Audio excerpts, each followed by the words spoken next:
Assalamualaikum warahmatullahi wabarakatuh. Selamat siang. Perkenalkan, sebelumnya nama saya Ali Saputra Jaya dengan nomor NIM 2021070109 dari Prodi Akuntansi semester 1 di Universitas Nusa Putra Sukabumi dengan dosen Dr. Haji Ujang Syarif Hidayat MPD, mata kuliah PKN, Pendidikan Kewarganegaraan.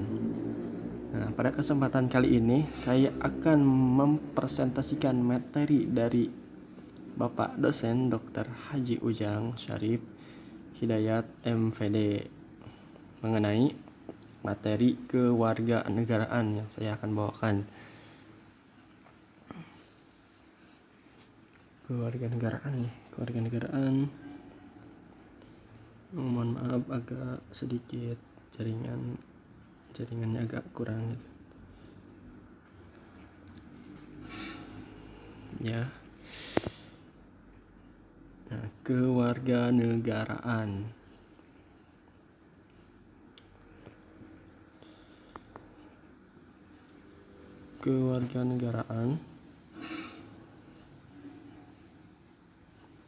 masih belum.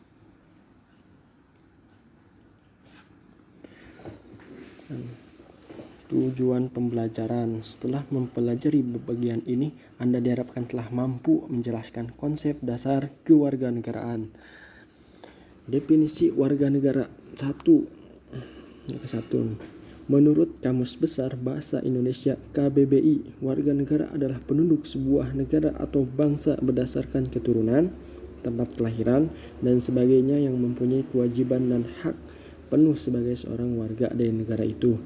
Definisi warga negara kedua, berdasarkan Undang-Undang Dasar 1945 Pasal 26 warga negara yang berbunyi, warga negara adalah bangsa Indonesia asli dan bangsa lain yang disahkan undang-undang sebagai warga negara.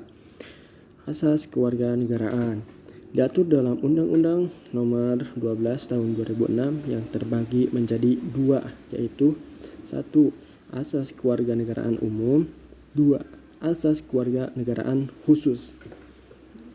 Yang ke-1, asas kewarganegaraan umum meliputi 1. Asas kelahiran ius soli, 2. Asas keturunan ius sanguinis, 3. Asas tunggal, dan keempat asas ganda terbatas.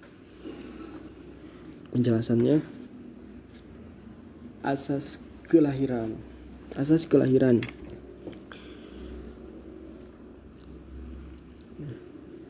Asas kelahiran suatu pengakuan negara terhadap kewarganegaraan seseorang berdasarkan tempat seseorang dilahirkan.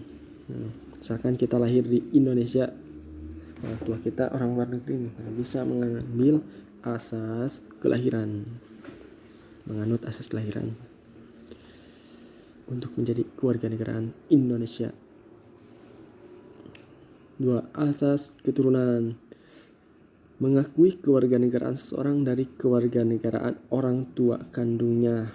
Nah, kalau begini, meskipun kita lahir di luar negeri tapi orang tua kita memiliki kewarganegaraan Indonesia, kita bisa menganut asas keturunan untuk menjadi warga negara Indonesia. Asas tunggal, prinsip yang menentukan kewarganegaraan untuk semua orang. Semua orang bisa memiliki asas tunggal ini untuk tinggal di Indonesia.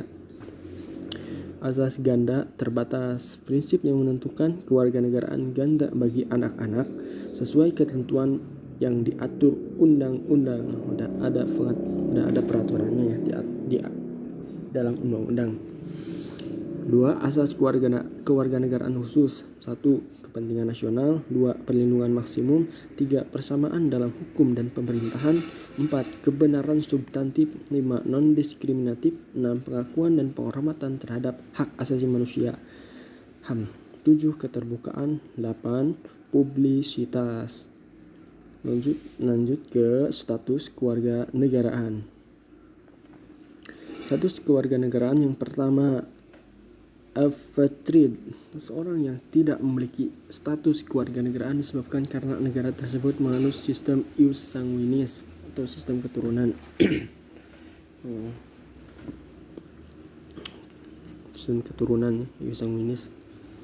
Jadi kita meskipun lahir di negara tersebut, tapi orang tua kita bukan dari negara tersebut, kita tidak akan diterima ke sana. Status warga negaraan yang kedua, bipatried, seorang yang memiliki dua kewarganegaraan apabila orang tersebut berasal dari orang tua yang menganut negaranya menganut ius sanguinis, sedangkan ia lahir di negara yang menganut ius soli. Ini ada dua, ada double. Jadi kita orang tua kita di negara ius sanguinis dengan pada saat kita lahir di negara ius soli. Itu. Jadi ada dua statusnya. Yang ketiga, multipatried, seseorang yang memiliki lebih dari dua kewarganegaraan, yaitu seorang penduduk yang tinggal di perbatasan kedua negara. Jadi ada dua negaraan yang berbatasan. Dia memiliki lebih dari dua kewarganegaraan, lebih dari dua ini. Mungkin 3, 4 mungkin.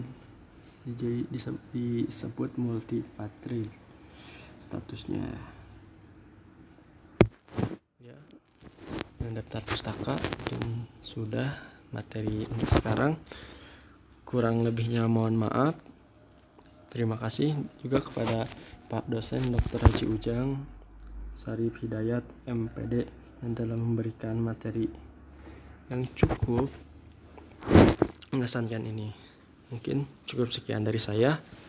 Bila ada sumur di ladang, mari kita menumpang mandi. Bila ada umur panjang, boleh kita berjumpa lagi. Wabillahi taufiq wal hidayah. Wassalamualaikum warahmatullahi wabarakatuh.